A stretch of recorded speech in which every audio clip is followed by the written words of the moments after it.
আজ তো লেট হয়ে গেলাম। আপু আমি আর কে গ্রুপের সিইও ছেলে, আমার ফোন আর ওয়ালেট হারিয়ে গিয়েছে। প্লিজ আপনি কি আমাকে ট্যাক্সির ভাড়া টাকা দিবেন? আবে ওই মিথ্যাবাদী, আমিও ওই কোম্পানিতে জব করি, আমাকে বোকা বানানো অত সহজ না। দাঁড়াও দাঁড়াও, আরে চলে গেল। আপু আমি সত্যি বলছি, আমি আর কে গ্রুপের সিইও ছেলে। ঠিক আছে আমার সাথে চলো। তুমি এত লেট করেছো তার জন্য 100 টাকা ফাইন, আর তোমার ছেলেকে সাথে নিয়ে আসার জন্য 200 টাকা এক্সট্রা ফাইন। ও আমার ছেলে নয়। বাবা তোমার মায়ের ফোন নাম্বার মনে আছে?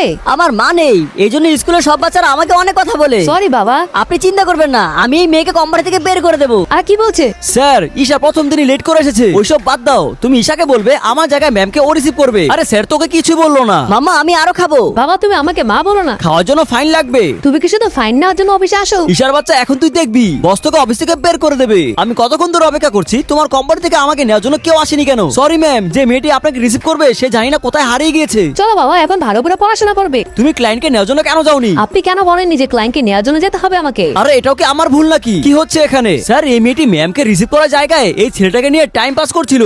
তোমাকে জব থেকে বের করে দিলাম। শুনলে তো স্যার কি বলেছে? উনি তোমাকে বলেছে? আরে এই কথা বলো তুমি কে বাচ্চা? কারণ ও আমার ছেলে।